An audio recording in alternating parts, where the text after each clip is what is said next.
So I'm here today interviewing longtime legendary musician, Mr. Leroy Spike Guiste. Just want to take a moment, introduce him, and got a couple of questions. Just want to throw out there to share with you guys some history of music and a couple of experiences. So without further ado, I'd like to introduce to you Mr. Leroy Spike Guiste. How you doing today, sir? Pretty good. Good afternoon, folks. And how do you do yourself? I'm doing fine. Thanks for asking. So, I know you've done a lot of music over the years. You play with a lot of different bands. Let me ask you, what one band that would you say was probably the most impactful in your career? The first public appearance was in the year 1973 with a band from my village of Marigot in Dominica on the northeastern portion of the island, Black Affairs. Then I went on to a second group about 1974 called The Undertakers. Now, the name Undertakers came from the fact that when they took a break, we normally played. So the idea was we were undertaking when they took a break, so that's where that came from. And that went on till about 1975. In 1975, I moved to the capital, Roseau, to do high school. And there I encountered a high school band, so there was calypso shows. I did all of that. From about 75 to 80, I was also working with the People's Action Theater group from Dominica, playing instruments and all of that. I joined a band called the Swinging Stars in the year 1980, and I think that I would say was one of the most significant groups I ever played with because I was quite young. I was about probably 17, and I learned quite a few things. From that time, they started reading music actually in a band. There was a lot of Californians we played with. From Trinidad, I toured North America with them and all of that. And that was quite an interesting experience. In fact, in 1981, we traveled to Toronto to play at the Varsity Stadium. We were supposed to play Bob Marley, but he died in February. So in his place, they had the Third World and Dennis Brown, and it was quite an experience. And prior to that, I had actually gone to Guadeloupe to record with a band called Liquid Ice, who had kind of broken up, and there was the singer Tony Valma. He was still doing some work under the name of Liquid Ice. So I played guitar and recorded at Deb's, and quite some interesting experiences. Back in those days, there was the big Carter's Revolution in Dominica, and that was interesting to sort of have been part of that at the back. And after the Swinging Stars, I moved to Tortola. Well, I taught for a little while before that, and then I left to go to Tortola. Wow. Played with a band called the Masada Combo, and from then I moved on to cruise ships. Did about 3 cruise ships, 6-month contracts.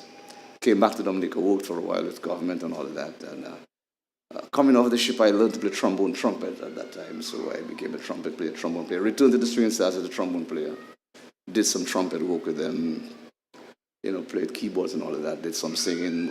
I also played with the Dominica Music Lovers government band as well, and held government jobs during that period of time. And from then, I moved to the British Virgin Islands, St. John to be specific, and spent a number of years with Cool Session Brass as a trombone player, guitar player, particularly trombone. Did a lot of arrangement work for them for a number of years. During that time, I also joined the National Guard at St. Thomas and played trombone, bass. And at that time also, I joined a reggae band called Inner Visions. That was a very interesting experience. This guy's good at joining bands, man. Well, so I did a lot of North American touring with them, the reggae circuit. We did a lot of touring on an RV from New York to California, Texas to Minnesota. So that was interesting. During that time as well, I was based and settled in St. John. Wow. So family, I settled there, started family there. And in the year 2001, I moved to Florida. Well, I was pretty much hoping I would be done with music by then. Really? But then I encountered, some guy called me. There was a band from based in Florida, Dominicans, Ted Henderson, and he called me, and I said, well, I'm done with that. Really? And he said, well, you'd like the place. So actually, I had got rid of all my equipment, so I brought a friend's guitar, went to Skipper Smokehouse, and started and never looked back from then. So I'm still playing today.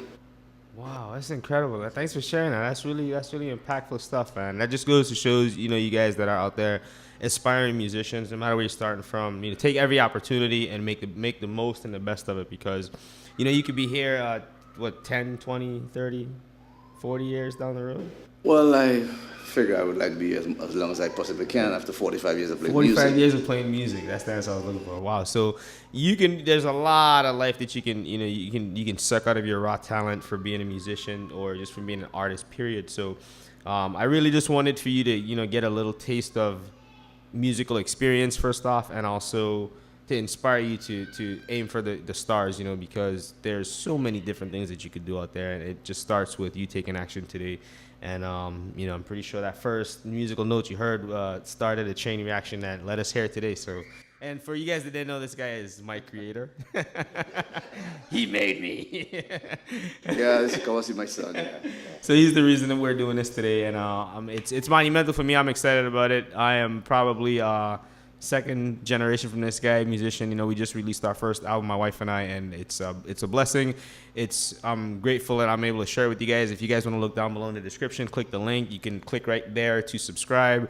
And also, if you feel like you want to, you know, enjoy our music some more, down below, enter your email, your name, and I grab a copy of the CD today. And stay tuned for some upcoming work. So that's all we got for you today. Thanks for tuning in. My name's Leonidas, part of the No Frame Network. Look out for Steel and Soul. Upcoming Christmas album. Hopefully we'll have Mr. Spike and Guiste featured on there for the upcoming album, and maybe have some featured work from JJ Lennon. We'll see. Anyway, see you guys on the next video. Peace.